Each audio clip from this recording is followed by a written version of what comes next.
Para empezar, quiero dar la bienvenida a don Tomás Regalado, presidente del Inter-American Institute for Democracy. Es un reconocido periodista tanto a nivel nacional e internacional y ha sido también alcalde de la ciudad de Miami. Bienvenido, don Tomás. Muchas gracias, Francisco, y muy buenos días desde la sede del instituto en la ciudad de Miami. Varias naciones de nuestro hemisferio que están bajo el yugo del marxismo, o llámenle socialismo del siglo XXI, que son en definitiva dictaduras autoritarias, han estado viviendo sus pueblos con esperanzas pospuestas. Pero hay opciones y hoy se les va a presentar a ustedes que están conectados aquí, a los que están presentes y a todos aquellos que tengan acceso a todas estas plataformas, esas opciones que son legales. Y se hará una presentación que les auguro será magistral sobre la puerta que se puede abrir, y en este caso es la Convención de Palermo.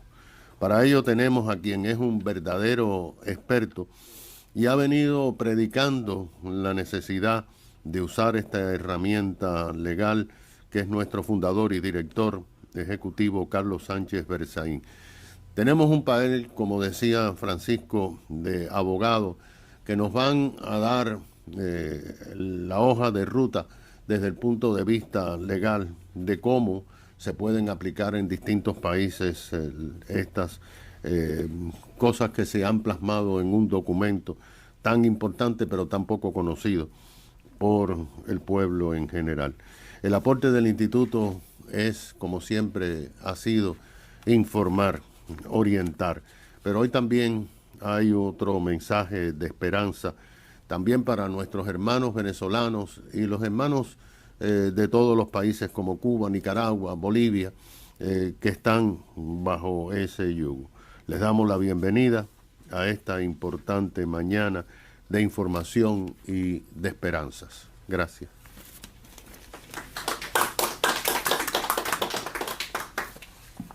Continuamos en el foro Venezuela, aplicación de la Convención de Palermo. A continuación tenemos como keynote speaker del foro al doctor Carlos Sánchez Berzaín. El doctor Berzaín es un reconocido abogado, politólogo, experto en derecho constitucional, que va a poner básicamente el foro, el marco de referencia de este foro. Bienvenido, doctor Berzaín. Gracias.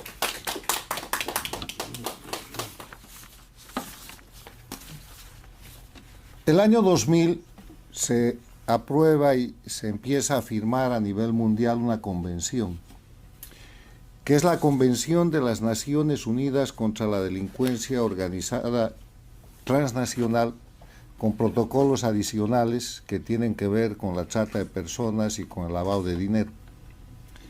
La parte principal de este protocolo es el instrumento central para que el mundo globalizado, en avance tecnológico, tenga la opción de seguir conteniendo al delito y tenga la opción de seguir luchando contra los delincuentes. En ese momento, el secretario general de las Naciones Unidas, Kofi Annan, al presentar la convención, utiliza el siguiente concepto. Dice: los grupos delictivos no han perdido el tiempo en sacar partido de la economía mundializada actual y de la tecnología sofisticada que la acompaña. En cambio, nuestros esfuerzos por combatirlos han sido hasta ahora muy fragmentarios y nuestras armas casi obsoletas. La Convención nos facilita un nuevo instrumento para hacer frente al flagelo de la delincuencia como problema mundial. Fortaleciendo la cooperación internacional, podemos socavar verdaderamente la capacidad de los delincuentes internacionales para actuar con eficacia, y ayudaremos a los ciudadanos en su a menudo ardua lucha por salvaguardar la seguridad y la dignidad de sus hogares y comunidades. La firma de la Convención en diciembre del 2000 marcó un hito en el fortalecimiento de la lucha contra la delincuencia organizada transnacional. Y luego vienen las suscripciones y las ratificaciones que están en este cuadro, en la que para el interés nuestro ha sido, por ejemplo, firmada y ratificada por la Argentina el 19 de noviembre del 2002, ratificada por Bolivia el 10 de octubre del 2005, ratificada por el Brasil el 29 de enero del 2004, ratificada por Chile el 29 de noviembre del 2004, ratificada por Colombia el 4 de agosto del 2004, ratificada por Cuba el 9 de febrero del año 2007, ratificada por Ecuador el 17 de septiembre del 2002, ratificada por Estados Unidos el 3 de noviembre de 2005, y esto es muy importante porque en general Estados Unidos no participa de convenciones de carácter global, ratificada por México el 4 de marzo del 2003, ratificada por Perú el 23 de enero del 2002, ratificada por Venezuela el 13 de mayo del 2002, ratificada por Nicaragua el 9 de septiembre del 2002. Todos los países, ahí está la larga lista, han ratificado y forman parte de esta convención. Hago esta mención porque hay convenciones como por ejemplo el Estatuto de Roma, que regula los juicios y los delitos de lesa humanidad, los crímenes de lesa humanidad, que no está ratificado por algunos países como Cuba y Nicaragua, no está firmado. Entonces, en este escenario, la Convención de Palermo es un instrumento novedosísimo, muy novedoso, aunque tiene 24 años desde su aparición, para luchar contra el crimen organizado transnacional buscando tres objetivos. Primero, que no haya impunidad, que no haya un lugar en el mundo donde un delincuente se pueda ocultar.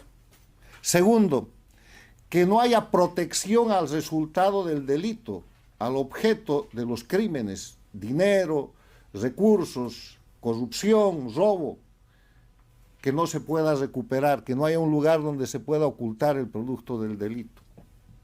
Y tercero, que los individuos, los ciudadanos comunes, que en el derecho internacional no tenían la potestad de ser considerados sujetos procesales, tienen a partir de la Convención de Palermo la condición de sujetos activos para aplicar la Convención. Aquí una pequeña digresión. El derecho internacional público siempre ha sido el derecho de los Estados. Son los sujetos del derecho internacional y los Estados están representados por los gobiernos.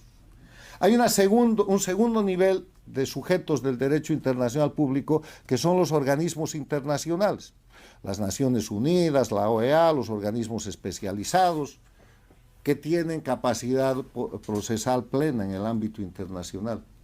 Pero el individuo nunca ha sido reconocido como sujeto con capacidad procesal en el derecho internacional público. Recién a fines del siglo pasado se empieza a reconocer una capacidad procesal limitada para el individuo. Y es la Convención de Palermo la que reconoce a la persona individual, al ser humano, la capacidad procesal de demandar, de pedir, de actuar a nombre de la Convención de Palermo en su propio Estado, en su propio país y de acuerdo a las leyes que son de derecho común en el país donde vive.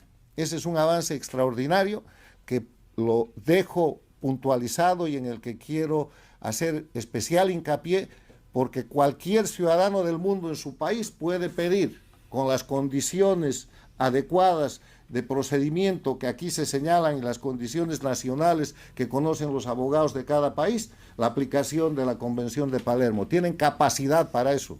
No tienen que ser autoridades, no tienen que ser diputados o senadores, no tienen que ser representantes de nada. La capacidad procesal está abierta al individuo por la Convención de Palermo. Dicho esto, quiero mencionar dos aspectos fundamentales de la Convención de Palermo. Primero, las definiciones. El artículo segundo dice que para los efectos de la presente convención, que tiene el propósito de promover la cooperación para prevenir y combatir la delincuencia organizada transnacional, se establecen las siguientes definiciones. Artículo 2, inciso A. Por grupo delictivo organizado, se entenderá un grupo estructurado de 3 o más personas que exista durante cierto tiempo y que actúe concertadamente con el propósito de cometer uno o más delitos graves tipificados con arreglos a la presente convención, con miras a obtener directa o indirectamente un beneficio económico u otro beneficio de orden material. Grupo de 3 o más personas que cometan delitos para obtener beneficio. Eso es un grupo delictivo organizado. El inciso B define lo que es un delito grave. Por delito grave se entenderá la conducta que constituya un delito punible con una privación de libertad máxima de al menos 4 años o con una pena más grave. Entonces la pregunta es, ¿y dónde están esos delitos? En los códigos penales de cada país. Porque como es en cada país donde se puede aplicar la Convención de Palermo, ahí está la tipificación de los delitos. Delitos que simplemente tengan pena privativa de libertad máxima de al menos 4 años. Dicho esto, otro de los aspectos en los que hay que hacer hincapié es el ámbito de aplicación. O sea, cómo se abre la jurisdicción y competencia para que determinado juez en cualquiera de los países que han firmado y ratificado la Convención de Palermo pueda aplicar la Convención de Palermo. Y eso está establecido en el artículo 3, que dice, a menos que contenga una disposición en contrario, la presente convención se aplicará a la prevención, la investigación y el enjuiciamiento de a los delitos tipificados que hemos mencionado, los delitos graves definidos, y a estos efectos el delito será de carácter transnacional si a se comete en más de un estado, o sea, por ejemplo, el narcotráfico, se produce en un lugar, se trafica a otro. B, se comete dentro de un solo estado, pero una parte sustancial de su preparación, planificación, dirección o control se realiza en otro estado. Está demostrado que en el asesinato de Fernando Villavicencio el año pasado en el Ecuador, los sicarios salieron de Colombia y la planificación vino de otro estado. Ese es el caso. C, se comete dentro de un solo estado, pero entraña la participación de un grupo delictivo organizado que realiza actividades delictivas en más de un estado. El Tren de Aragua, el castrochavismo, el socialismo del siglo XXI, para llevar esto al escenario que después voy a tocar. D, se comete en un solo estado, pero tiene efectos sustanciales en otro estado. ¿Qué quiere decir? Se pueden estar cometiendo los delitos, y ahí voy entrando al tema, en Venezuela solamente. Se están cometiendo falsificaciones, falsedad material, falsedad ideológica, persecución, fraude, amenazas, coacción, extorsiones, secuestros, cohecho, asesinatos, casi todo el Código Penal, acusaciones públicas falsas, manipulación de testigos, acusación y denuncia falsa, manipulación de jueces, manipulación de autoridades administrativas, el CNE, los jueces de la dictadura. O sea, hay una cantidad de delitos que casi abarca todo el Código Penal, incluida la persecución, detención y tortura de menores de edad y otros delitos que se están cometiendo en Venezuela. Pero esos delitos tienen efectos sustanciales en el resto de los países de las Américas. ¿Por qué? Porque si se consolida a partir de esos delitos, y voy a dar solamente un ejemplo, ya los abogados encontrarán los suyos en cada país, los efectos sustanciales. Si se consolida el matonaje, el crimen organizado y la dictadura de Nicolás Maduro y su grupo, entonces vamos a tener más migración forzada. Y eso es un efecto sustancial. En los hechos, Venezuela ya ha producido efectos sustanciales que hacen aplicable previamente la Convención de Palermo con los 8 millones de venezolanos que están dispersos por todo el mundo y con las bandas criminales, parte de esa dispersión y de ese exilio, que están operando inclusive en los Estados Unidos. Ejemplo, Tren de Aragua. Este es el marco de referencia teórico. Ahora, quiero aplicar este marco de referencia teórico a Venezuela. Les he leído lo que, en función de la Convención de Palermo, es un grupo delictivo organizado. 3 o más personas que existan durante cierto tiempo y que actúen concertadamente con el propósito de cometer uno o más delitos graves tipificados en esta convención.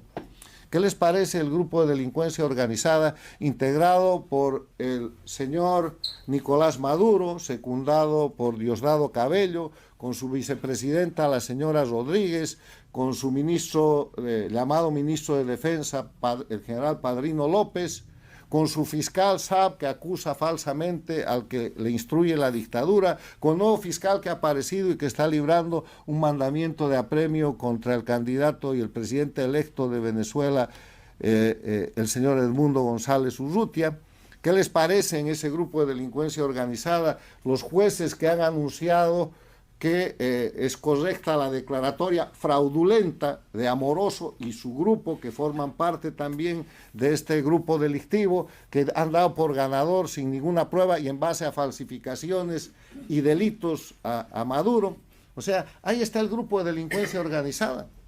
Y si ustedes le agregan a ese grupo la dirección que viene de Cuba, que ha mandado a las avispas negras, y la que viene de Bolivia, que ha mandado un grupo militar de represión, y el grupo Wagner, que está operando en Venezuela, y la promesa y amenaza del dictador Ortega en Nicaragua de mandar tropas para defender lo que ellos llaman revolución, tienen un grupo delictivo no solamente en Venezuela, sino un grupo delictivo transnacional.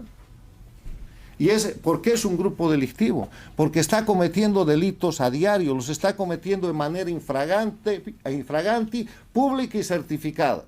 Los delitos del grupo delictivo de Nicolás Maduro, que lo vamos a denominar bajo el nombre político que se han dado, socialismo del siglo XXI, o movimiento bolivariano, o castrochavismo, son públicos, están probados infraganti y son notorios porque los realiza por televisión.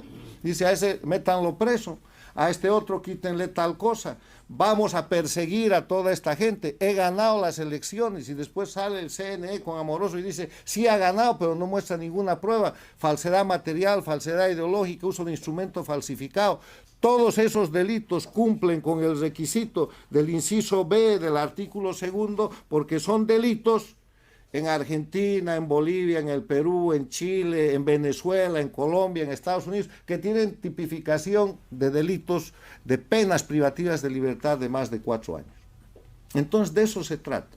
Se trata de que hay una convención que se llama Convención de Palermo, porque las Naciones Unidas la quiso firmar en Palermo, señalando a Palermo como el centro que había sido de la mafia transnacional, la mafia de Palermo, en Italia, y que es la Convención de las Naciones Unidas contra la Delincuencia Organizada Transnacional, que da primero capacidad a cualquier ciudadano de las Américas a presentarse ante un fiscal, a un juez, a llevar prueba y a decir, señores, aquí hay crímenes que se están cometiendo en Venezuela y que están en el marco de lo que es un grupo delictivo organizado del señor Maduro, el señor Diosdado y toda esta clase de delincuentes que delinquen todos los días. Ahora mismo están cometiendo delitos infragantes. Aquí está la prueba y yo quiero que se abra una causa porque los delitos son graves y porque la Convención de Palermo me da capacidad procesal. Y entonces los fiscales y los jueces, dependiendo del procedimiento de cada país, tienen que abrir causas. Hay países en los cuales hay instrucción penal, hay países en los cuales se usa la denuncia, en otros mecanismos de investigación, una mezcla de estos tres, pero hay que activar estos mecanismos. Y para activar estos mecanismos, además de repetir esto que conocen los abogados de las Américas, es que hoy día tenemos abogados notables de Argentina, de Chile, del Ecuador, de Estados de Venezuela, y vamos a tener abogados de todos los países de las Américas donde hayan aceptables sistemas de justicia para para generar un impulso para que se empiece a aplicar la Convención de Palermo. El derecho existe, se aplica perfectamente a este grupo de delincuentes, pero también se puede aplicar al grupo de delincuentes que está en este momento cometiendo crímenes bajo el título de dictadura, detentando ilegalmente el poder en Nicaragua con Ortega y Murillo, o en Bolivia. Morales y Arce Catacora, que son un grupo de delincuencia organizada, además vinculado al narcotráfico, porque lo que llaman su partido político no es sino la organización de las federaciones de productores de coca y de cocaína. Ahí la prueba es amplísima. Y no hay que esperar que haya justicia en Bolivia, que no la hay. Cualquier ciudadano afectado puede hacer una denuncia de ese tipo en Estados Unidos, en Panamá, en Costa Rica, en El Salvador, en la Argentina, en el país donde se encuentre y donde encuentre la posibilidad de un juez idóneo y de un sistema que vea las pruebas como son, y no con los jueces títeres de los sistemas del socialismo del siglo XXI, que tienen que estar incluidos en la denuncia, porque son parte de los grupos de delincuencia organizada, no solamente los que se atribuyen el título de presidente, ministro, jefe de los servicios de investigación, sino también sus jueces, sus fiscales, sus represores, sus militares vendidos que no cumplen con la ley y que delinquen para sostener este sistema criminal. Conclusión, estamos frente a un sistema de crimen organizado, pero hay una herramienta que vamos a empezar a empujar para que se aplique en cada uno de los países de las Américas y para que los ciudadanos de las Américas sepan que tienen el derecho de ir donde sus jueces, donde sus fiscales y pedirles que pongan en captura internacional a los grupos de delincuencia organizada transnacional que están controlando, en este caso específico, Venezuela, pero que también están controlando países como Cuba, que ha ratificado la convención, como Bolivia y como Nicaragua. Muchas gracias.